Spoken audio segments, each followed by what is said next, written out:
boa. E nós vamos dedicar esse primeiro bloco todinho a essa conversa sobre essa questão do ingresso de novos alunos no curso, na Faculdade de Comunicação Social da UFPA. Eu agradeço a todos por terem vindo, viu?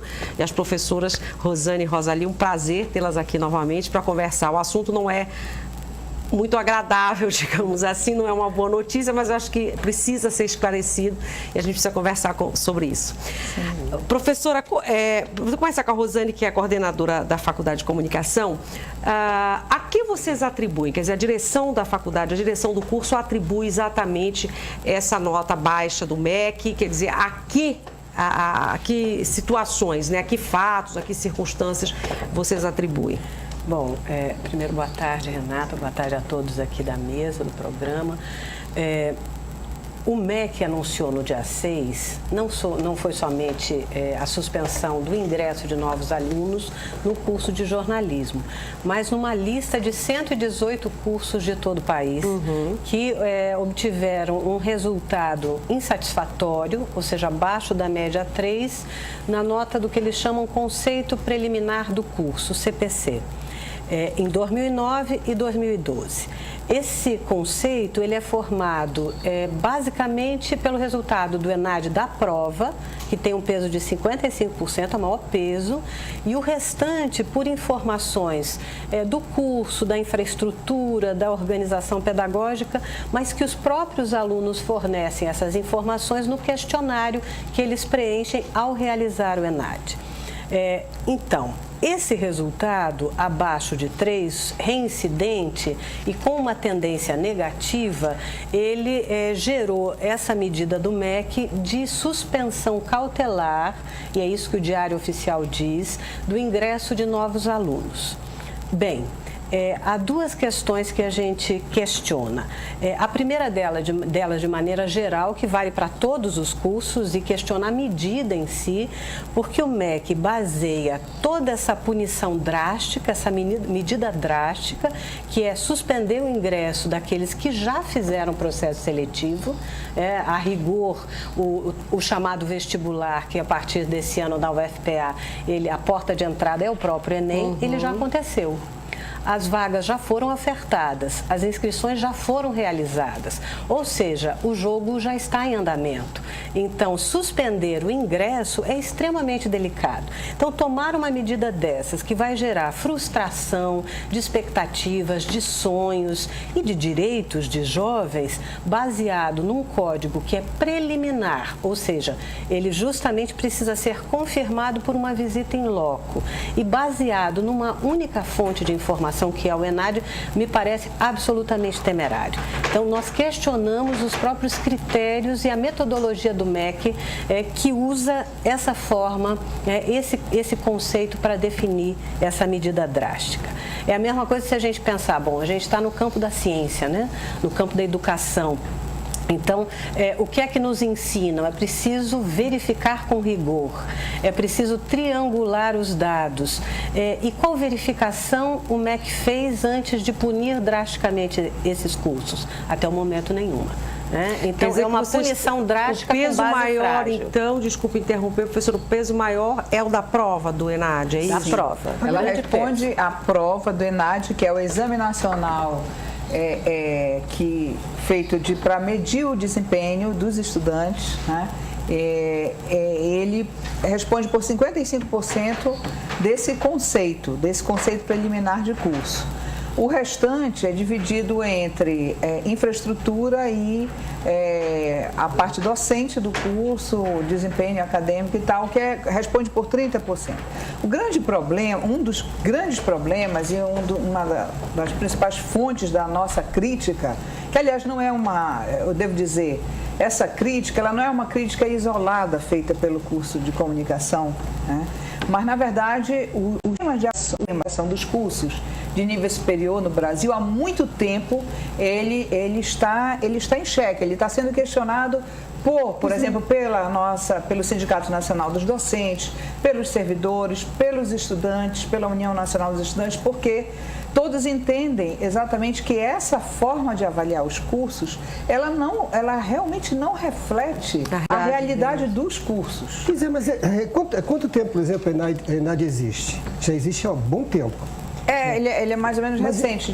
Mas eu não percebo. 2004. Eu não percebo, não sei se sou eu que não percebo. Durante esse período todo, apesar das manifestações contrárias ao tipo de avaliação, eu não percebo uma coisa mais contundente da parte dos alunos, dos professores. Vamos boicotar. Estou boicotar, mas em boicotar vem a represália até. Não, você boicotou, agora você vai ter zero, entendeu?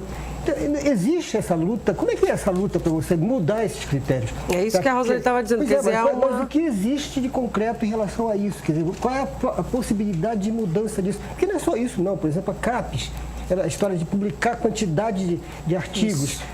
Em vez de, não interessa a qualidade, interessa a quantidade. É a ciência salame, né? Fatiada.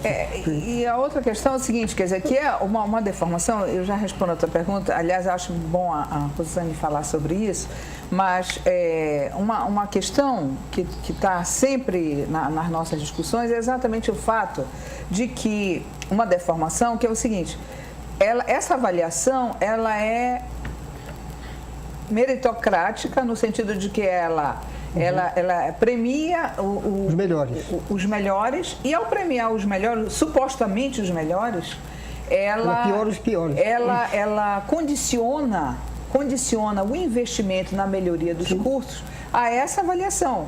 Portanto, é como se a gente dissesse, os melhores sempre vão receber mais, portanto, tendem a ser sempre melhores, e os, entre aspas, muitas aspas, os piores, os que são mais mal avaliados, eles vão receber menos. Portanto, esse abismo, ele só vai se agravar. Menos recursos do MEC, que são considerados os melhores e os piores. Essa mesma dinâmica de avaliação, o Januário lembrou bem, ela existe hoje também nos cursos de pós-graduação, né? Então, virou é uma luta insana hoje nos cursos de graduação e nos cursos de pós-graduação, por conta dessas avaliações que se dão a cada 3 anos, e que acabam, em vez de elas serem, digamos assim, uma referência para, por exemplo, o MEC decidir quem que precisa, aonde se precisa investir mais, elas acabaram sendo premiação para quem está fazendo mais coisas que eles acham que são que são as mais importantes, e punindo, né, os que estão em desvantagem, porque a gente sabe também que as verbas para pesquisa há muito tempo, não é de hoje, quer dizer, esse problema interno que existe no Brasil, né, do Sul e o Sudeste, que dominam em detrimento do Norte e Nordeste, das regiões menos favorecidas, que não fazem parte da dinâmica, né, quer dizer, do dinamismo maior da economia do país, esse mecanismo, ele já de muito tempo, na distribuição das verbas para pesquisa e tal, quer dizer, há uma hipertrofia as verbas são canalizadas mais para Sul e Sudeste, e o Norte, ele realmente isso só faz aumentar com uma medida dessas, né? Aumenta esse fosso ainda mais, né? Agora, eu acho que até respondendo Januário, e ao mesmo tempo a Renata, né? Inicialmente, ela disse, mas afinal de contas, por que a gente apareceu nessa lista, o curso de jornalismo, né? Então, tradicionalmente, nossos alunos de jornalismo, eles adotam um posicionamento político contrário a essa forma de avaliação do MEC, que se traduz, eles não preenchem a prova, e isso significa, ou seja, é o tal do boicote. Como o peso maior é do resultado da prova, este ano de 2012, que é a referência, a última referência da avaliação desses cursos, os nossos alunos, de 41 alunos que participaram do ENAD, 25 entregaram em branco ou anularam a prova. Ou seja, dá 62%, 63% dos alunos. Evidentemente que isso significa que o resultado da prova em si foi qual? O pior, nós ficamos com nota 1. E isso puxa para baixo todos os conceitos, os demais conceitos. Mas aí, quando saiu a nota do ENAD, eu imprimi, fiz questão de avaliar uma lista de 277 cursos de jornalismo no país que foram avaliados. 8 cursos receberam a nota 1, como o nosso, de jornalismo da UFPA. 4 deles pequenos, periféricos, com certeza com muita dificuldade. Os outros 3 ao nosso lado eram Federal de Santa Maria, no Rio Grande do Sul, PUC de São Paulo e Federal de Santa Catarina, que uma semana antes havia recebido a melhor avaliação no ranking da Folha de São Paulo como o melhor curso de jornalismo do país. Então, nós estávamos numa situação muito ruim, mas muito bem acompanhados. E aí a gente vai pensar, mas afinal de contas, então, o que é que o INADE ele revela? Então, ele não está refletindo, de fato, a qualidade da formação, mas um instantâneo de uma certa atitude, de uma certa circunstância de quem faz. De quem faz. É isso que eu estava perguntando. Eu acho que isso requer uma atitude mais contundente em relação a esse tipo de coisa, como também em relação aos pós, que também avaliam pela quantidade de coisa publicada, não interessa o que é, a qualidade interessa publicar. Eu percebo 2 coisas, Januário. Assim, eu acho que tem sim, e que tem que aumentar, expandir essa reflexão crítica e ter muito mais visibilidade de questionarmos essa lógica, que é a mesma lógica, a lógica contabilista, produtivista, ranqueadora, contabilista, que permeia, na verdade, todos os campos das nossas dinâmicas sociais. A gente não está conseguindo escapar em nenhum momento dessa lógica. Então, é preciso questioná-la e articular um movimento mais claro em relação a isso, um posicionamento mais claro. Por outro lado, eu também percebo que, com relação ao ENADE, é preciso discutir de forma permanente com os alunos, internamente, a comunidade acadêmica. Afinal de contas, se o posicionamento político é legítimo, nós precisamos entender de que maneira, que estratégia usar para que isso fique evidente que seja eficaz. Porque, como a gente fala no popular, esse tipo de posicionamento tem dos alunos, sido que você está falando, exatamente, boicotar a prova e tal, prejudica eles mesmos no final das contas, porque essa imagem, o sentido, essa ideia de qual é a imagem do curso, evidentemente que nós vamos ter um caminho muito longo pela frente para conseguir demonstrar que essa não é a realidade do curso. Reconstruir isso. Tem pergunta do telespectador? Como eu digo, há uma sangria pública da imagem dos cursos. Com certeza. E isso é extremamente desagradável, inclusive do ponto de vista mesmo da nossa autoestima como trabalhadores da área de educação. Por exemplo, eu sou professora do curso de comunicação há 28 anos. E fui aluna da 3ª turma do curso. Então, eu acompanhei muito de perto a história desse curso e sei, por exemplo, que no momento da sua criação, em 1976, o surgimento do curso aqui, ele se deu no chamado boom de surgimento das escolas de comunicação no Brasil, que foram criadas absolutamente sem estrutura de funcionamento, sem um quadro de docentes adequado. Nós estudamos nas condições, fiz a faculdade nas condições mais precárias possíveis. Era o momento da ditadura militar no Brasil. E, enfim, a educação passava por um momento dramático, E os cursos de comunicação, eles surgiram nessa conjuntura terrível, nesse momento de triste memória para o Brasil, Bom, eu acompanhei a essas alturas já quase 4 décadas de existência do curso, E fui testemunha, não só como aluna, como depois, logo em seguida, como professora. Eu acompanhei essa trajetória e é uma trajetória vitoriosa. A trajetória do curso de comunicação é vitoriosa.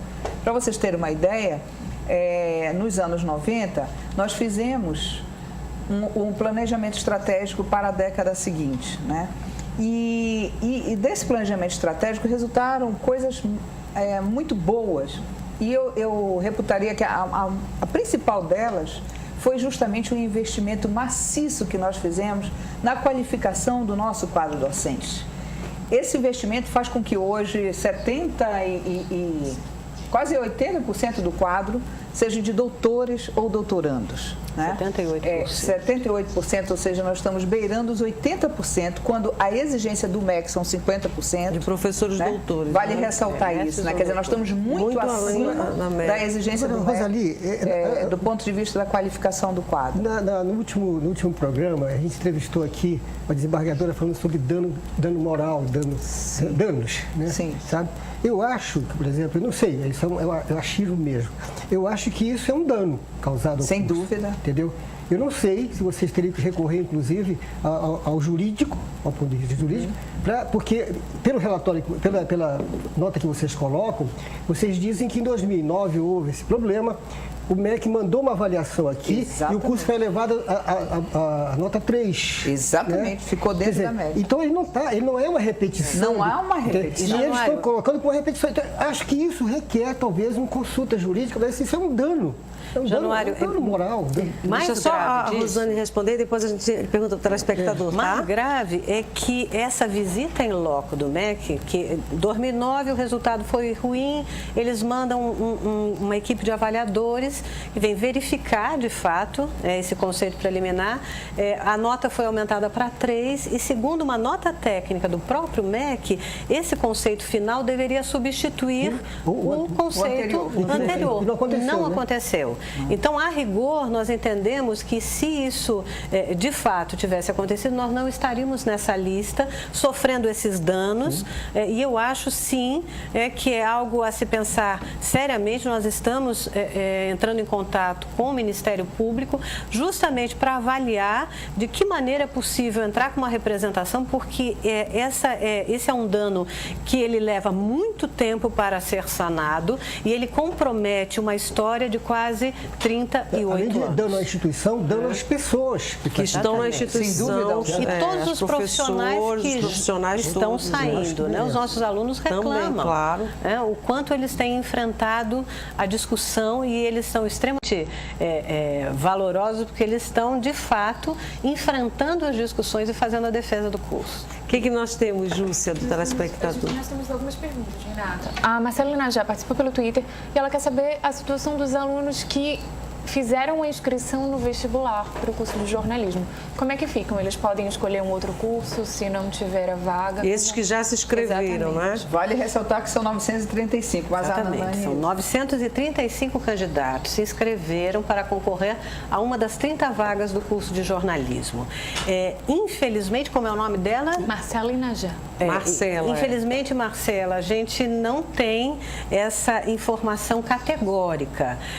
O que a gente pode afirmar é que a universidade, a reitoria da Universidade Federal do Pará, ela entrou com recurso na última quinta-feira junto ao MEC, com esses argumentos, desse erro. São direitos adquiridos. Exatamente. Pedindo a revisão do resultado dessa suspensão. A universidade está aguardando o retorno do MEC para poder se pronunciar, mas eu diria que nós, que somos infalíveis otimistas, incorrigíveis, nós estamos muito esperançosos de que esses alunos que forem aprovados, ou seja, sejam anunciados, 30 aprovados, e que a vaga seja garantida. O ingresso depende da negociação. Não é isso que o Diário Oficial diz? Suspensão cautelar do ingresso. Ipsis liter. Ninguém está dizendo vaga. Então, eu espero realmente que essas vagas sejam garantidas e que o ingresso se faça o quanto antes. Tem mais, Júcia? Temos mais perguntas. Aí o Antônio Carlos, que ele é do Guamá, ele quer saber quais as medidas que a universidade pretende tomar para reverter a situação. Algumas já dissemos aqui, mas é bom complementar alguma coisa se vocês quiserem informar. Recurso administrativo, articulação, sem dúvida, política. E do ponto de vista administrativo também tem uma série de encaminhamentos, de plano de melhorias, porque o que a gente quer deixar claro também é que quando a gente faz a defesa e aponta a irregularidade, nós não estamos afirmando que o curso não tem problema nenhum. Pois era a pergunta que eu ia fazer a vocês duas. Fazendo uma autocrítica em relação ao curso de comunicação social da UFPA, o que realmente precisa melhorar, o que pode... para que esse curso, então, alcance uma melhor qualidade, enfim? Assim, rapidamente, para passar a palavra para a Rosali. Inclusive, ela foi aluna, é professora há muito tempo. Me parece assim, que é claro que o grande problema do curso é a infraestrutura. É um problema já da sua criação. Que é antigo, né? Exatamente. Então, em junho desse ano, inclusive, na esteira das manifestações de rua no país todo, nós começamos, junto com os alunos, a fazer observação das manifestações, da inquietação coletiva que reinava no país. E quando nós vimos, os alunos estavam fazendo a manifestação dos corredores da faculdade, justamente nessa clareza de que algumas coisas precisam mudar rapidamente, especialmente com relação à infraestrutura. Quando vocês falam em infraestrutura, para o telespectador entender bem exatamente o que? Equipamento, laboratórios com equipamento de audiovisual, renovação, aquisição de, por exemplo, câmeras fotográficas, gravadores digitais, atualização de todo esse acervo, porque a gente vive num mundo tecnológico e num campo de atuação com uma dinâmica enorme. Agora, e uma universidade pública não consegue acompanhar. Vale ressaltar a esse respeito que, nesse sentido, o curso de comunicação ele leva uma enorme desvantagem em relação a outros cursos. Em que sentido? No sentido de que a natureza do curso faz com que ele não possa prescindir dessas estruturas laboratoriais, laboratórios de rádio, televisão, de fotografia, enfim, multimeios, que a gente sabe, são equipamentos muito caros e muito mais do que isso. Com esse processo aceleradíssimo de substituição tecnológica, o que acontece? O timing, o tempo da universidade, de uma universidade pública, não consegue acompanhar o tempo dessa substituição tecnológica. Então, o que acontece é que os laboratórios vão ficando defasados com muita rapidez.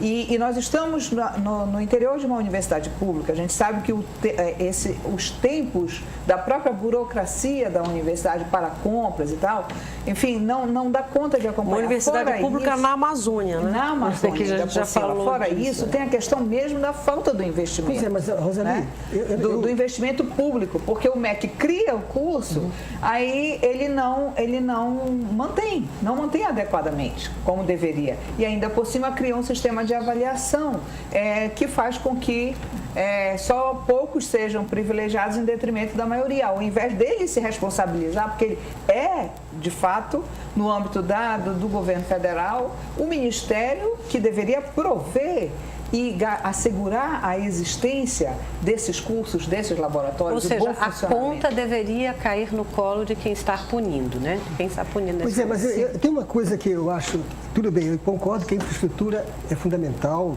não tem nem dúvida quanto a isso. Agora, eu pergunto o seguinte, em relação ao projeto pedagógico do curso, porque, olha só, eu vou até fazer uma comparação. O Orson Welles, que é diretor de cinema, uma vez chegou com o fotógrafo dele, disse, aprender a fotografar, você me ensina? Ele disse assim, eu posso te ensinar tudo sobre fotografia em 1 hora. Agora, ensinar a ver, eu não vou poder ensinar. Esse ensinar a ver, quer dizer, ou seja, aquilo que não depende da tecnologia, depende da formação do jornalista para ser investigativo, para ser bem informado, essa coisa que faz parte do projeto pedagógico, isso também não deveria ser revisto? Januário, como é que está essa situação? Olha, a gente, na verdade, sexta-feira aprovou o novo projeto pedagógico do curso. Então, é interessante porque nós já, como eu estava relatando, desde junho, uma série de movimentações dos alunos, apoio ao professor, houve uma transição na gestão também, o que é que veio acontecendo? A gente fizemos planejamento estratégico, novo planejamento estratégico, listas, discussão sobre o novo conceito, a convergência tecnológica, esse conceito, essa ideia do que queremos, do que é necessário, desde junho. A atualização do projeto pedagógico vem sendo discutido há muitos anos, desde 2009, e foi aprovado na sexta-feira. Ou seja, a gente vem realizando uma série de atualizações, adequando, no caso do projeto pedagógico, as novas diretrizes curriculares, que de alguma maneira aproxima mais do mundo do trabalho, do mercado, mercado, porque o ponto forte sempre foi, tradicionalmente, do curso de jornalismo da UFPA, foi o corpo teórico dele, né? A reflexão crítica das dinâmicas da produção, e que é fundamental. Isso não foi enfraquecido, mas nós entendemos que era importante, sim, fortalecer esse componente mais pragmático e de realização mesmo. Então, isso foi feito. Por outro lado, eu acho que é importante salientar, por exemplo, nessa avaliação de 2011 do MEC, a gente estava lendo isso hoje, que a gente está uma loucura preparando os documentos para encaminhar, para responder a essa sangria. E logo nessa época, né? Não, parece que eles realmente são perversos. Que é uma época complicadíssima. Mas para vocês terem uma ideia, eles acabaram de anunciar e o prazo é 9 de janeiro para encaminhar tudo. Então, de fato, quase uma perversão, né? Mas, enfim, vamos atender. E aí a gente estava vendo o relatório dos avaliadores do MEC, quando eles diziam que os nossos trabalhos de conclusão de curso dos nossos alunos estavam acima da média em qualidade. Né? O curso de jornalismo da UFPA é o mais premiado da região norte. Nos últimos 4 anos, nós recebemos 50 prêmios regionais, 13 prêmios nacionais, justamente na exposição assim, mais reconhecida de produtos experimentais de comunicação, que é da Sociedade Brasileira de Estudos Interdisciplinares da Comunicação, que acontece anualmente. Aí você fala, bom, evidentemente tem avanços, né? É preciso caminhar nessa perspectiva. Mas tem alguma coisa aí que não está fechando, né? De fato. O absurdo de que você comparar... Eu fui professor de 2 faculdades particulares, fui professor da pós lá da comunicação. Então, eu sei o que estou falando.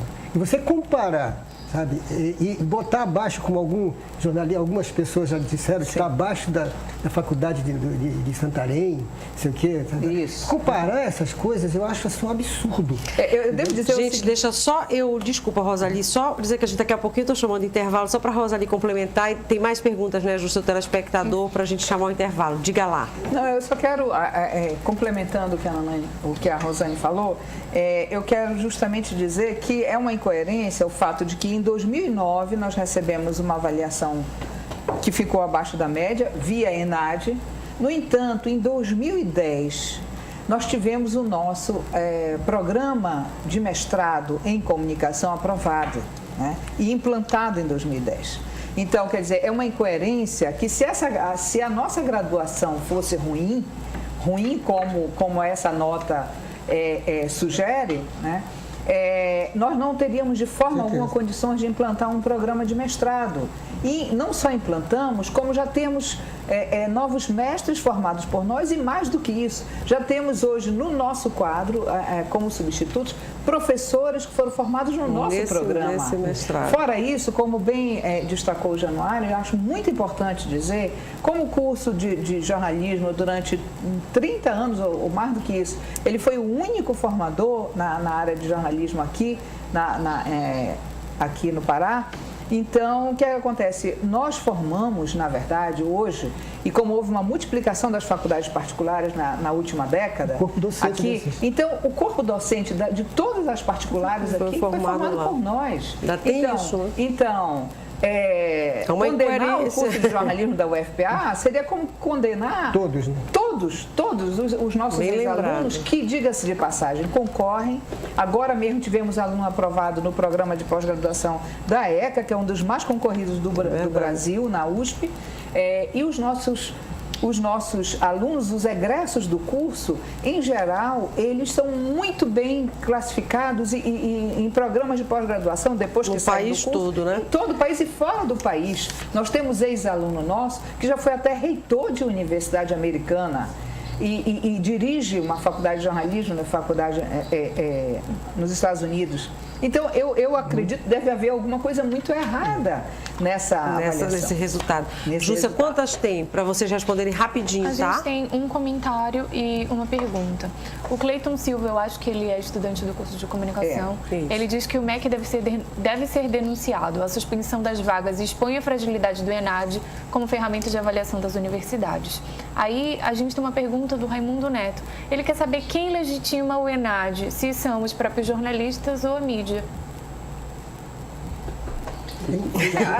Na verdade, não é nem uma questão... Legitimar, né? Eu diria que a mídia, sim, ela, num certo sentido, ela embarca nessa onda ranqueadora, né? A mídia gosta desses rankings que saem. Então, agora mesmo aqui, nós estamos sofrendo na pele, inclusive não só pela mídia, mas hoje também pelo fenômeno das redes sociais, né?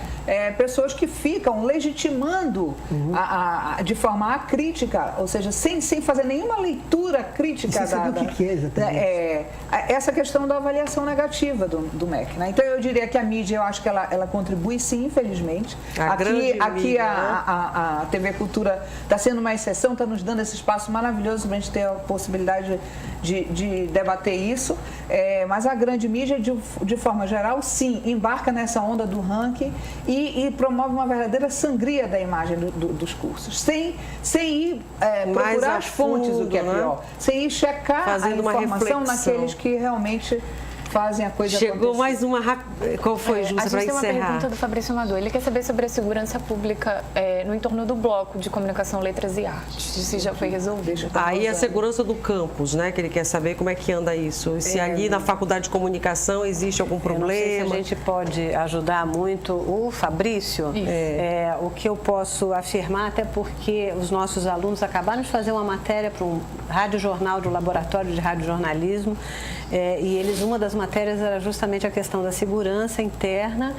O que eu posso trazer de informação para o Fabrício é que a segurança ela é feita muito por câmeras atualmente, que estão todas em funcionamento, por uma supervisão também de guardas.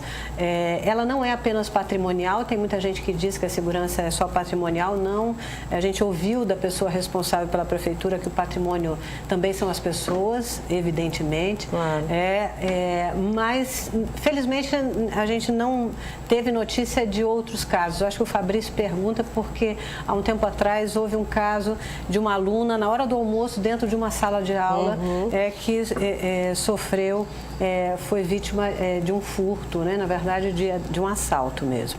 Só para fechar, né? Porque eu sei que nosso tempo está acabando, quando o perguntado aqui sobre se a mídia legitima o ENAD, eu diria que é fundamental que os jornalistas eles exerçam a sua atividade com o rigor da investigação devida, porque muito nos surpreende, inclusive profissionais extremamente reconhecidos, valorosos e que estão caindo nessa esparrela de facilitadora, de buscar apenas o lado frio e oficial dos dados. Então, por favor, nós contamos com a investigação, com o questionamento, porque é isso, inclusive, que o curso de jornalismo da UFPA prega e tenta mostrar aos seus alunos. Vamos ser reflexivos, vamos ser críticos. Professoras, foi um prazer tê-las aqui como sempre. A Rosani vai continuar com a gente até o finalzinho. A professora Rosani vai precisar sair, mas agradeço muito. Estamos aqui